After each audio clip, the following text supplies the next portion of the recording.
In this new series from N.T. Wright Online, we're looking at the transformative elements of our Christian faith and how we are to think uniquely about them and let them transform our lifestyle.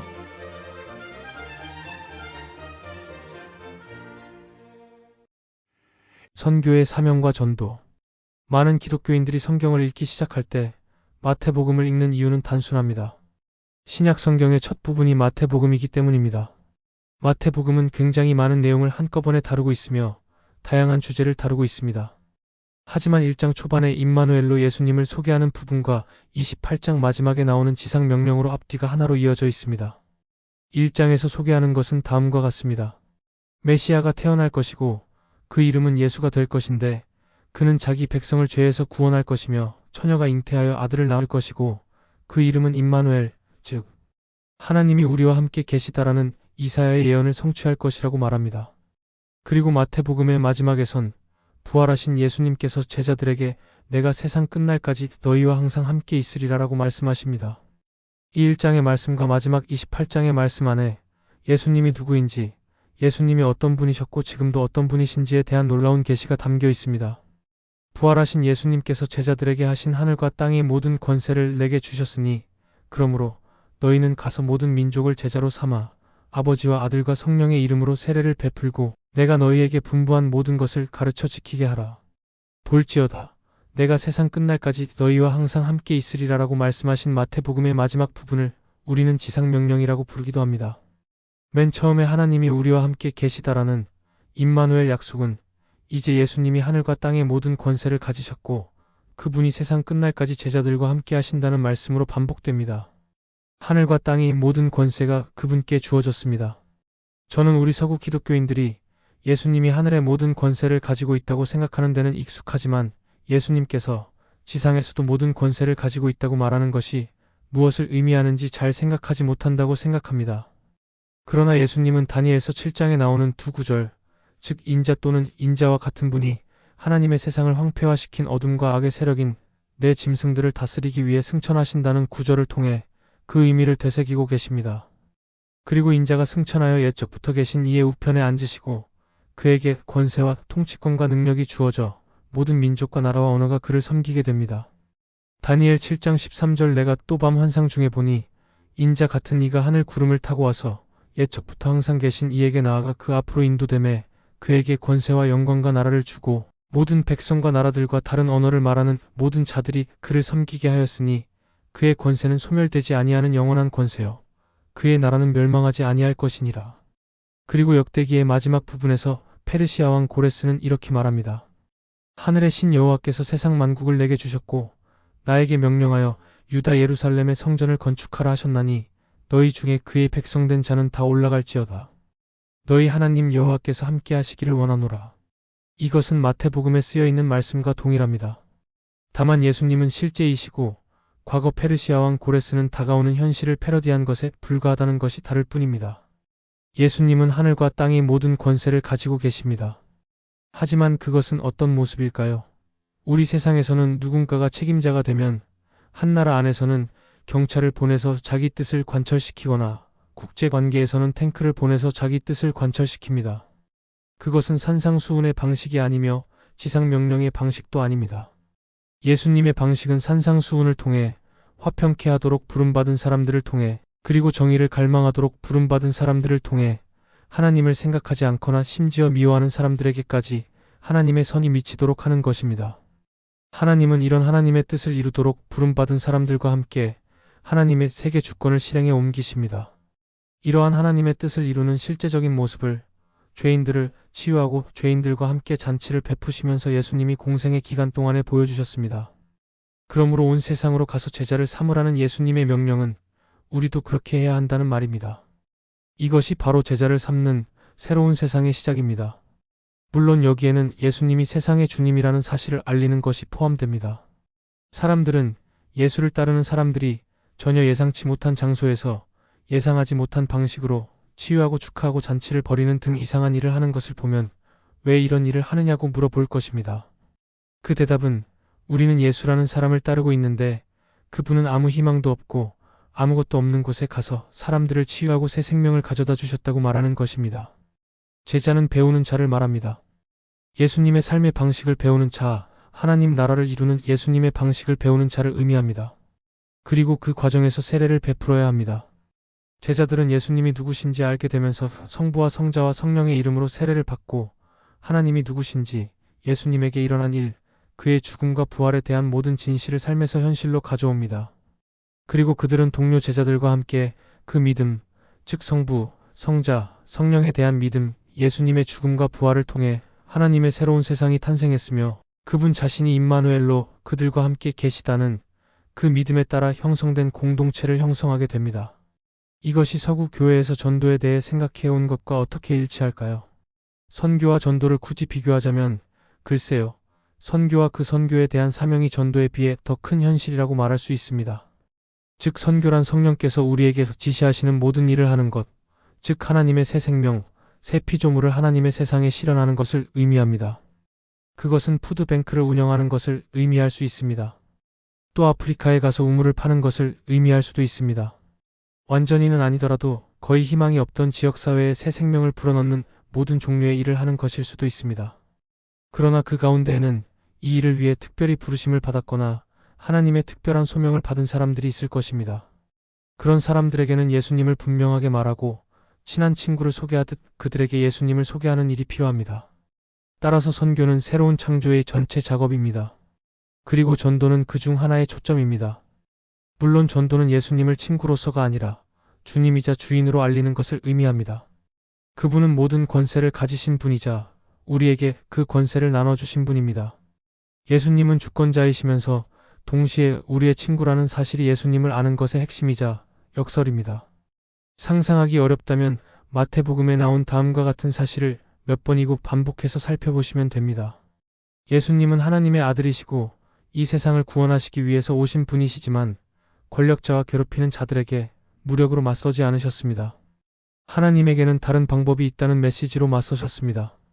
예수께서 불러다가 이르시되 이방인의 집권자들이 그들을 임의로 주관하고 그 고관들이 그들에게 권세를 부리는 줄을 너희가 알거니와 너희 중에는 그렇지 않을지니 너희 중에 누구든지 크고자 하는 자는 너희를 섬기는 자가 되고 너희 중에 누구든지 으뜸이 되고자 하는 자는 모든 사람의 종이 되어야 하리라. 예수님은 스스로 말씀하시기를 수고하고 무거운 짐 진 자들아 다 내게로 오라. 내가 너희를 쉬게 하리라. 나는 마음이 온유하고 겸손하니 나의 멍에를 메고 내게 배우라. 그리하면 너희 마음이 쉼을 얻으리니 이는 내 멍에는 쉽고 내 짐은 가벼움이라라고 말씀하십니다. 따라서 전도는 성령의 능력 안에서 사람들을 불러 예수님을 주님으로 예배하고 친구로 알고 그분을 따르도록 하는 것을 의미하지만 상황과 문화 그리고 모든 종류의 다른 것들에 따라 달라지는 훨씬 더 큰 지상 명령의 일부가 되는 것을 의미합니다.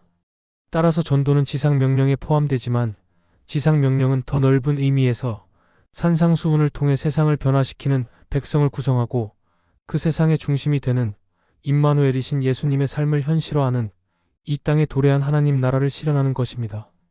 기도란 무엇이고 어떻게 해야 하는가? 성직자인 저에게 때때로 사람들이 어떻게 기도해야 하느냐고 묻는 경우가 있습니다. 나름 대답을 하면 그들은 또 왜 그렇게 해야 하는지 묻습니다. 아마도 성도들은 한 단어로 쉽게 알아듣고 실천할 수 있는 대답을 들을 때까지 질문을 멈추지 않을 것 같습니다. 신약 성경에는 항상 기도하라는 말씀이 몇 번이나 나오는데 이는 다소 어려운 문제입니다. 우리 대부분은 아침이나 저녁 또는 한낮 중 얼마간 시간을 쪼개서 기도할 수는 있다고 생각합니다. 하지만 삶 전체가 점차 기도의 삶이 된다는 것은 어떤 의미일까요? 분명히 성도들 중 많은 분들에게 기도가 마음의 습관이 된 것이 사실입니다. 그리고 그것은 궁극적으로 모든 성도가 지향해야 할 목표입니다. 기도는 마음의 습관이 되어야 합니다. 하지만 모든 습관과 마찬가지로 기도는 연습이 필요합니다. 오랜 세월 동안 교회는 우리에게 기도를 현실화할 수 있는 방법에 대한 지침을 제공해 왔습니다. 하지만 우리는 기도할 때 실제로 어떤 일이 일어나는지에 대해 조금 더 이해해야 합니다. 어떤 사람들은 기도를 단순히 마음속에 떠오르는 것을 천천히 묵상하는 반성적인 마음 상태라고 생각합니다. 마음속에서 매 순간 우리의 생각을 잠식하는 걱정거리들을 기도할 때만이라도 좀 제쳐두고 우리가 마땅히 주의해야 할 것들에 대해서 생각해보는 시간, 그것을 기도라고 생각하는 것입니다. 그것이 나쁜 것은 아니지만 기도가 정확히 그런 것은 아닙니다. 어떤 사람들은 기도를 허공에 대고 외치는 것과 같다고 생각하기도 합니다. 오래전에 기독교인이 되는 법을 배우려고 노력했지만 자신이 소리만 지르고 있고 자신이 하는 기도가 천장을 넘어가지 않는다고 느꼈다는 한 젊은 여성의 이야기를 읽은 기억이 납니다. 저 위 어딘가에 하나님이 있을 수도 있고 없을 수도 있다고 생각하며 허공에 자기가 원하는 것을 소리칠 때 이 젊은 여성과 같은 심정이 되는 게 너무 당연할 것 같습니다. 하지만 성경에서 기도는 그 어느 것보다 더 신비로운 것입니다. 기도는 하늘과 땅이 교차점에 서 있는 것을 의미합니다. 서구 문화권에서 우리는 하늘과 땅을 서로 멀리 떨어져 있는 것으로 생각해 왔습니다. 그래서 우리가 이 땅에서 할 수 있는 일이라고는 우리 자신의 생각을 곰곰이 되돌아보며 정리하는 것뿐이고, 그럴 때 우리의 생각은 기도라는 형식으로 수억 킬로 떨어져 있는 공간을 건너 하나님이 계신 곳까지 메시지가 전달된다고 보았습니다. 물론 그런 우리의 생각, 즉 우리의 기도에 하나님은 관심이 있을 수도 있고 없을 수도 있습니다. 이것이 과연 기도일까요? 그러나 성도의 실제적 위치는 하늘과 땅이 새로운 방식으로 결합되고 우리는 그 위험한 교차로에 서도록 부름을 받았습니다. 왜냐하면 성경에서 하나님은 구약에서는 성막과 성전으로 상징되고 신약에서는 예수님 자신이 하나님의 아들로 이 땅에 오셨고 이후에는 성도들 안에 성령이 선물로 오셔서 하나님이 직접 그의 백성들과 함께 있기를 원하셨기 때문입니다. 즉 하나님은 수억 킬로 멀리 떨어져 계신 분이 아닙니다. 이것은 신비이지만 실제적인 현상입니다. 물론 성도가 그 위험한 교차로에 서 있어야 한다는 것은 어려운 일이지만 그럼에도 불구하고 우리가 항상 있어야 할 것입니다. 왜냐하면 하나님은 처음부터 우리의 삶과 동떨어져 있기를 원하시지 않았습니다. 하나님은 우리 삶의 일부가 되기를 원하십니다. 하나님은 우리의 일과 여가, 인간관계, 깨어있을 때나 잠잘 때, 좋은 일이 있을 때나 나쁜 일이 있을 때나 함께 하시기를 원하십니다.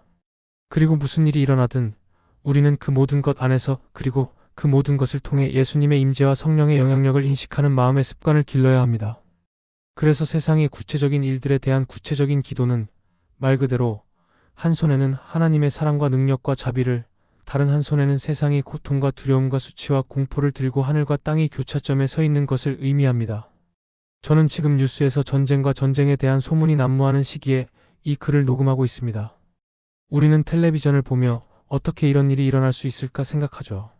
그리고 우리가 할 수 있는 것은 이 고통과 공포, 일부 통치자들의 오만함과 사악함, 그리고 벌어지고 있는 폭력, 그리고 그 한가운데에 휘말려 있는 사람들의 슬픔을 지켜보는 것뿐입니다. 그리고 하나님의 사랑과 하나님의 능력, 성령의 임재와 함께 이 둘을 어떻게든 하나로 묶으려는 노력, 그것이 바로 기도의 핵심입니다. 그리고 교회는 우리에게 그것을 표현할 수 있는 모든 종류의 방법을 제공합니다. 사실을 말하자면 우리가 세상의 아픔과 악을 지켜보는 것은 매우 고통스러운 일입니다. 그런데 우리가 겪는 그 고통이 요점의 일부입니다. 기도는 그 고통에서 나오기 때문입니다. 교회와 성경은 예수님께서도 늘 기도할 때마다 참고하셨던 이스라엘의 위대한 기도서인 시편을 우리에게 제공합니다. 시편은 창조된 세상에 대한 축하, 하나님에 대한 감사, 세상에서 벌어지는 악에 대한 분노와 십자가의 못 박힘에 이르기까지 인간의 모든 감정을 담고 있습니다. 저는 오늘 아침 개인적으로 시편 58편을 읽으며 통치자들이 행하는 모든 악한 일 때문에 회개할 것을 촉구하고 인간 통치자들의 오만과 폭력에도 불구하고 하나님께서 어떻게든 당신의 뜻을 알려주시기를 기도하고 있었습니다. 세상에서 인간의 사악함과 오만함, 폭력을 마주할 때 그런 기도를 드리는 것은 마땅합니다. 그런데 어젯밤 교회에서 성가대가 불렀던 시편 19편은 58편과는 많이 다른 찬양시입니다. 하늘이 하나님의 영광을 선포하고 궁창이 그분의 솜씨를 나타내며 태양이 하늘을 가로지르면서 이 세상의 모든 피조물의 모든 부분에 그 온기와 빛을 보내는 것이 창조에 대한 하나님의 계시임을 찬양하는 노래입니다. 그리고 피조물이 선포하고 찬양하는 하나님의 영광이 하나님의 지혜와 능력과 계시의 말씀인 율법에 녹아들어서 그 말씀을 사랑하고 경외하는 자는 그 성격과 성품의 모든 부분이 변화되어 모든 피조물들과 함께 하나님을 찬양하고 그 영광을 선포하는 자가 되는 것을 시편 19편은 후반부에서 멋지게 표현합니다. 그리고 이 두 가지 이미지가 함께 기도로 바뀝니다. 우리의 반석이시며 구속자이신 주님, 내 입술의 말과 마음의 묵상이 주님 보시기에 합당하게 되기를 기도합니다. 시편 19편과 같은 영광스러운 기도, 58편과 같은 분노의 기도, 42편과 43편의 연속된 애가 44편과 88편처럼 전혀 희망 없이 끝날 것 같은 끔찍한 탄식이 모두 기도서의 일부입니다. 우리는 기도하는 방법을 배우기 위해 이 모든 것이 필요합니다. 그리고 예로부터 가장 지혜로운 기독교인들은 예수님을 따라 시편을 개인 기도서로 사용했습니다. 물론 예수님은 제자들이 기도를 가르쳐 달라고 요청할 때 예수님만의 기도하는 방법을 가르쳐 주셨습니다. 우리가 주기도문이라고 부르는 기도입니다. 기도하는 방법에는 여러 가지가 있으며 신약 성경에서도 초기 기독교인들이 다양한 방법으로 기도하는 모습을 볼 수 있습니다. 사도행전 4장에서는 예수를 죽게 만든 헤롯과 빌라도가 교회를 핍박하는 상황에서 교회가 시편 2편을 가지고 기도하는데, 이 시편은 하나님의 기름 부음 받은 메시아께서 땅의 모든 권세보다 높임을 받는 것에 대한 내용입니다. 그래서 주기도문 외에도 시편이 기도의 방편으로 늘 쓰였습니다. 그러나 예수님이 직접 가르쳐 주신 주기도문 자체는 특별히 시간을 할애해서 배워야 합니다. 사람들은 주기도문에 따라 기도할 때 그의 마음에 주기도문의 맨 뒤에 가르침, 악에서 구하옵소서로 시작하기 쉽습니다. 그리고 사람들이 가장 많이 하는 기도는 도와주세요. 제가 곤경에 빠졌어요. 저를 꺼내주세요. 저를 건져주세요. 저를 살려주세요. 저를 구해주세요 라고 기도하는 것입니다. 물론 어떤 사람들은 자신이 저지른 잘못된 일에 대한 용서를 받아야 하고 그 일로 망가진 것을 회복하기 위해 결국 하나님께 필요한 것을 구해야 합니다. 하지만 사실 주기도문의 가장 중요한 부분은 하나님의 나라가 임하시고 뜻이 하늘에서와 같이 땅에서도 이루어지기를 기도하는 것입니다. 이것이 바로 우리가 하늘과 땅의 교차점에 서서 이 두 가지를 함께 붙들고 드리는 기도, 즉 예수님이 하셨던 기도입니다. 물론 많은 위대한 스승들이 지적했듯이 기도는 우리의 나이에 따라, 우리 삶에서 일어나는 일에 따라, 기질에 따라 엄청나게 달라질 수 있습니다. 어떤 사람들은 모든 것을 정리하고 일종의 파일 캐비닛에 정리하는 것처럼 노트 한 권을 통째로 할애하여 매달, 매주 매일 무엇을 기도할지 정확히 계획하고 기도하는 사람도 있습니다. 그러나 또 다른 사람들은 그것이 너무 제한적이라고 생각하여 하나님께서 지금 여기에서 자신의 마음과 입에 넣어주시는 생각들을 기도의 주제로 삼기 원합니다. 우리에게는 이 두 가지가 모두 필요하며 그 사이에도 다양한 기도의 스펙트럼이 있습니다. 그렇기 때문에 교회는 지혜롭게도 다양한 기도의 패턴을 가르치고 사람들이 자신이 가장 자연스럽게 느끼는 방식으로 기도할 뿐만 아니라 때로는 특별한 기도의 방법도 고려할 수 있도록 격려해야 합니다. 왜냐하면 그것이 우리가 인간으로서 지혜롭게 성장하고 다른 그리스도인들이 오랜 세월 동안 개발해온 다른 스타일을 받아들이는 데 필요한 자세이기 때문입니다. 기도 일기를 쓰거나 사람들의 명단을 작성하여 기도하려는 사람들은 다른 사람에게 기도해 주겠다고 약속했기 때문에 약속을 기억하기 위해서 기도 노트를 쓸 수 있습니다. 하지만 많은 사람들에게 익숙한 기도의 형태는 성령이 주시는 마음으로 기도하는 것입니다. 그러나 성령이 특별하게 감동을 주셔서 예상하지 못한 방식으로 기도하는 경우도 있고 방언 기도라고 해서 예상하지 못한 언어로 기도하는 경우도 있습니다.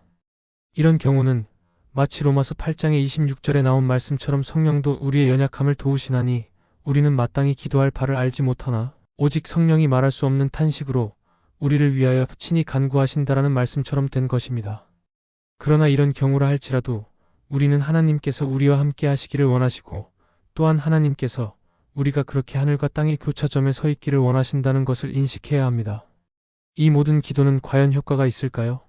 불신자들은 종종 위대한 윌리엄 템플 대주교에게 했던 것처럼 반응합니다. 윌리엄 템플 대주교가 자신의 기도가 응답되었다고 말하면 사람들은 비웃으며 그건 단순히 우연하게 맞아 떨어진 것이라고 반응했습니다. 그럴 때마다 대주교는 만약 제가 기도를 멈추면 우연은 더 이상 일어나지 않을 것입니다 라고 대답했습니다. 기도는 때때로 우리를 하늘과 땅이 겹치는 순간으로 또한 그런 장소로 인도하는 것 같습니다. 물론 항상 그렇지는 않습니다. 그러나 하나님께서 원하시면 그런 순간이 우리에게 찾아올 것이기 때문에 우리는 계속 기도해야 합니다. 예수님은 모든 것이 하나님의 세계 안에서 서로 연결되어 있으며 하나님의 나라가 이 땅에 임하고 있고 그 뜻이 하늘에서와 같이 땅에서도 이루어질 것임을 깨닫고 쉬지 말고 기도하라고 가르치셨습니다. 결국 기도는 그 하나님의 사역에 동참하는 것을 의미합니다.